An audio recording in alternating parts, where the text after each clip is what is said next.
For a more detailed discussion of for loops, we can express this loop statement as the iteration of a sequence of elements. They don't have to be a set of numbers, but a list can contain a mixture of elements such as numbers and some text included.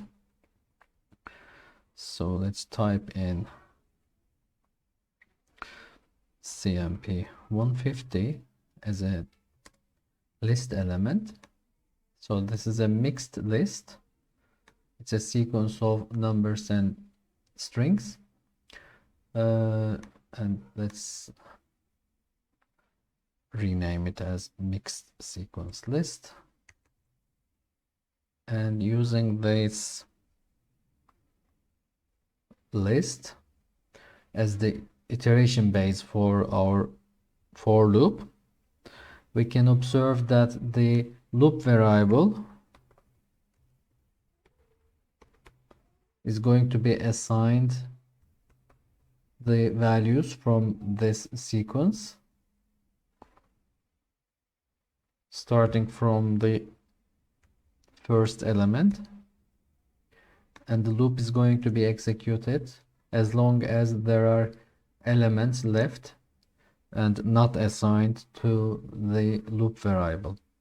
So if we execute this code, we can see that the value of underscore, or let's make it loop variable 2 of underscore, so the value of loop variable is loop variable.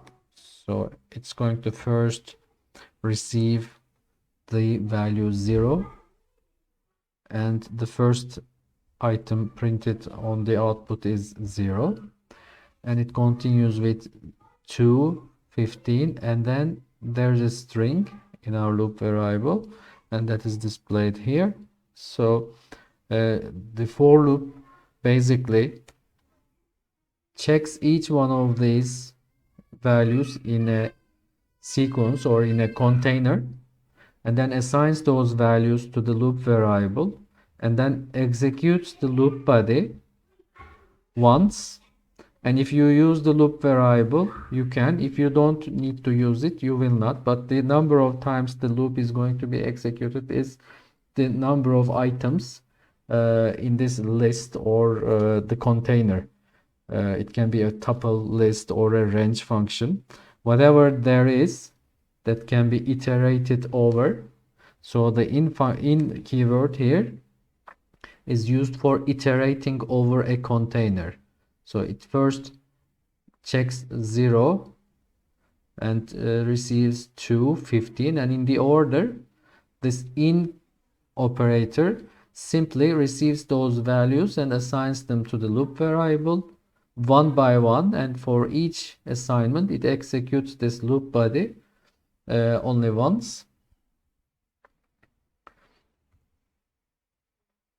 We can define a sum operation using the for loop. So we can sum the numbers from 0 to 5, excluding 5, using this for loop in this case. And you can also receive n as an input from the terminal. It's also possible to use the for loops inside functions. You can also use if statements in functions as well. So you just simply define this sum function and return the total to be the sum of all numbers in the range 0 to the number. This one excludes the number, but if you really need the exact number, you can call this sum function with n+1, so that the range function is going to return the numbers including the originally specified n value. And if we run this example, we see that if we enter 3, the sum of numbers including 3 is 6. And you can also specify larger numbers. such as this, and the calculation is simply performed by iterating over all numbers up to this number, including the number itself, because we have specified the function call to include the number itself, as in this range function. So if we specify it as n minus 1, the range is going to return us 0, 1, 2, including n, but not including n plus 1. So it's up to n plus 1, which includes n itself.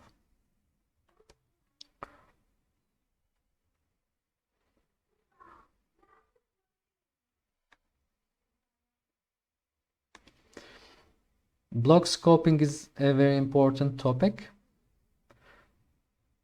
This is where this specifies where the variables are accessible from. So in this example here, we have variable 1 assigned in the beginning of our program. The print statement is going to output the value of variable 1. And we have a function definition starting here. There are some other variables such as variable 2, variable 3, etc. defined within the body of the function. And the function is initially called at line 39 in my display. And as soon as it's called, it's going to initialize these variables. It's going to first access the variable 1, which was defined outside the function itself. So it was defined here outside. And variable 2 is declared inside the function. There is a for loop in the function, which also declares the variable 3. And in this example, it's different than your copy. We have this variable 3 assigned within the function. So if we don't specify this global keyword, global access modifier of the variable 3, we will not be able to access this variable outside the function, as it is highlighting this print statement that variable 3 is not accessible. So if we specify this variable to be global within this function, variable 3, now this error goes away because the program knows that it's going to obtain the variable 3 that was specified or declared within the function 1. So if I comment out function 1, it's most probably going to raise an error during runtime. So it says variable 3 is not defined because we rely on that function 1 is going to make a call to this line here, global variable 3. So it makes it available to every other function or every other statement in our code. But we haven't executed this function, so it's not declared. But if we uncomment this part and rerun this code, we see that the error goes away because our function makes a visit to this variable 3, specifying it to become globally available. And then the Python program has access to variable 3 outside this function because it's defined as global. And now we can access the variable 3 without any errors. However, variable 2 here cannot be accessed outside the function itself. So if I write it like this, print variable true, print variable 2, it says, although it's defined within the function, it's not defined as global. So when the function's execution is over, when the function executes these lines all together, okay, when the execution of the function is completed, everything defined here is discarded by the computer unless they are specified as global variables. Okay, so if you once specify something within an internal scope, internal block, such as a function or a for loop, etc., it becomes available to the rest of the program, and then you can keep using it in other statements, such as this print statement or any other functions that you call.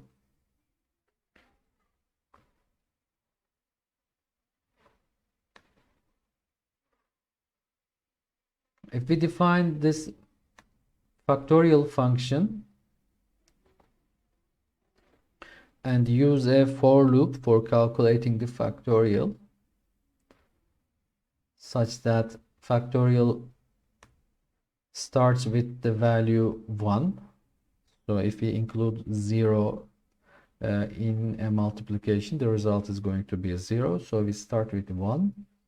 And we pick the values from the range starting with 1 up to number plus 1, so that we can include the number itself. It's going to calculate the factorial value to be multiplying the current value with the next item, next number picked from the range function. So this is similar to multiplication equals I. So it's the multiplication assignment operator. So you simply multiply the current value with the next value returned by the range sequence, and then you return the calculated factorial value. However, the factorial for x and y, let's say x and y, so the factorial calculated for x plus 1 is not equal to factorial calculated for x factorial plus the summation of x factorial plus y factorial is just mathematics. So this is another exercise that you can use to calculate other mathematical functions that you know of. You can work on number series or string series or other items in for loops. So the basic functionality of for loop is just iterating over a sequence of elements. Elements can be turtles, we have seen, squares, numbers, strings, whichever you need in your application. There's a special use of for else for loops, which is called the for else structure. Before that, we should discuss two very important keywords or operators in Python or in many other programming languages. So we have this continue expression and the break expression. So these two keywords, these two operators or statements have different meanings. Once we encounter a continue within a loop, so let's say we are at the second iteration of our loop and we come to this continue statement, it cancels out the remaining part of the for loop for this second iteration and it continues with the third iteration. So when you encounter continue statement in a for loop, it's going to ignore this remaining part, whatever there is, and go to the beginning of the for loop with the next item in this iteration sequence. So if we had values like this 0, 1, 2, 3, 4, and we are currently processing this number 2 as the value of our loop variable, and we have come to this number mod 2 is equal to 0. Yes, we are. So this is an even number. This means that we have come to the continue statement. And from here, we just cancel this part out. We don't go any further in our for loop. We go to the next item in the list, in the collection, which is 3. We assign it to the number and restart our loop for this fourth item in our list. So for number 3, this is not going to be evaluated to true, so we don't see the continue. And we check whether number is larger or equal, greater than or equal to 50. It is not, so we continue with these statements and process accordingly. Whenever we arrive to the value 50 in our list, okay, 0, 1, 2, and 50, let's say there are 51, 52, etc. in our list. When the number has the value 50,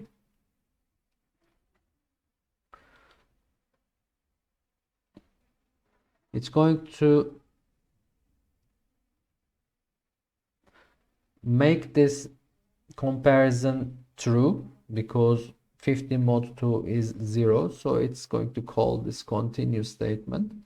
It's going to go to the next item in our list, which is 51. Take this one, assign it to the number. Okay, so the number has the value 51 at the moment. It checks whether it's an even number. It's not an even number, so it's not going to execute the continue statement. And then it's going to come to this if statement, whether number is greater than or equal to 50. It is greater than or equal to 50, but our list contains values like this. Okay, it starts from 0 or 10, whatever, and goes all the way to, let's say, 1000.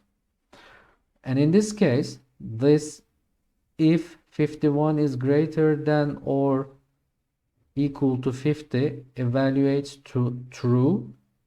Okay, so this break statement is going to ignore the remaining part of the for loop, and it's also cancel the remaining iterations. Although there were numbers like this, 51, 52, 1000, this check here breaks the for loop. So at 51, our for loop ignores the remaining part of the for loop as well as the remaining iterations in our sequence.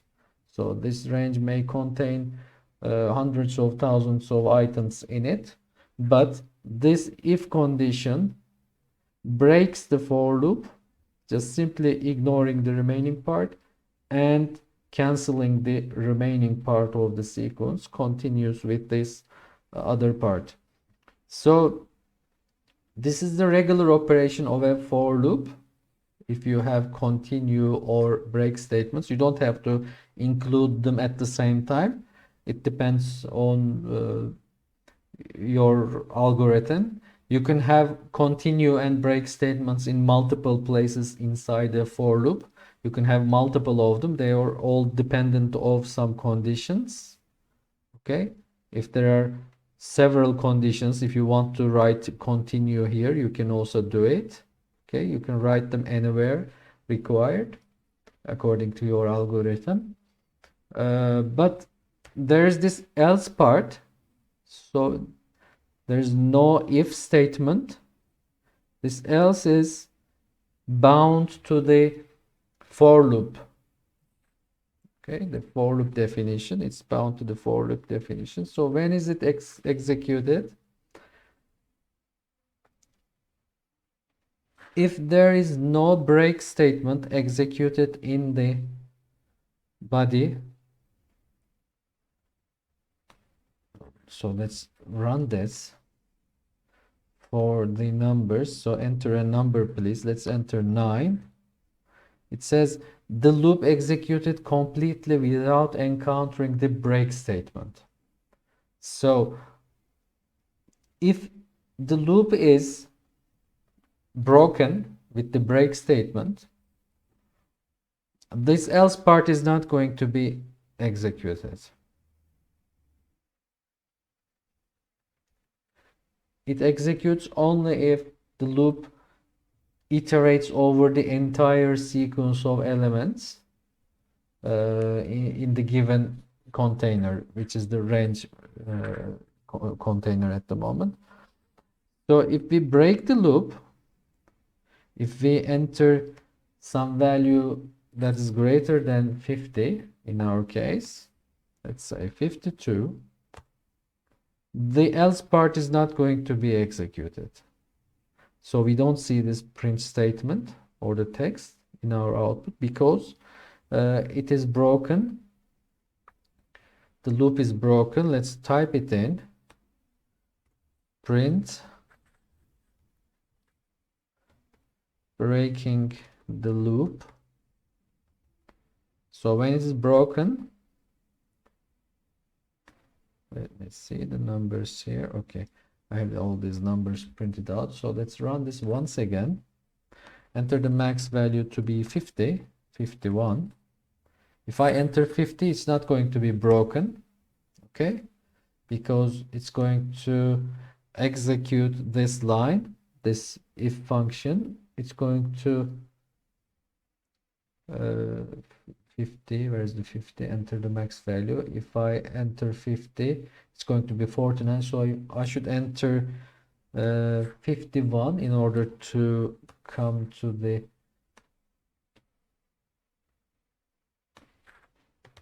even case.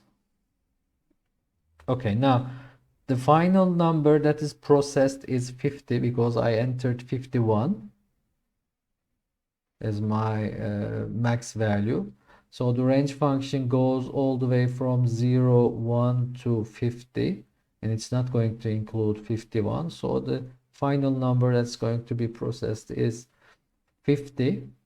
50 mod 2 is 0, and it executes this continue statement, goes to the list, goes to the container, checks whether there is any other item remaining. There are no other items remaining in our list because this is the list.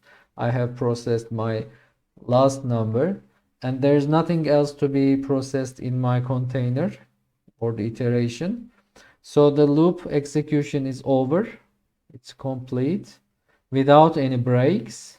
So it goes into this print statement and displays the result in the output, displays that text in the output. But in case of 52, if I enter the value 52 and rerun this code for 52, enter, it says I'm breaking the loop at the end, as you see, for 51. So if I enter 52, it's going to give me the numbers 0, 1, 2, 50, and 51, not 52. Okay, this is not included in my range. So it executes for this. A continue is issued, and then we get the 51 as the next value assigned to number, and this is not executed for 51. It comes here, checks whether 51 is greater than or equal to 50. Okay, it says breaking the loop, and it breaks the loop, ignoring the remaining part of that execution. Also breaks the entire loop if there were any other numbers in the sequence, they would be ignored as well. And then it jumps to the else part. Sorry, it jumps over the else part because the loop is already broken with the value 51. So this is a special case. I think it's very useful in Python programming language.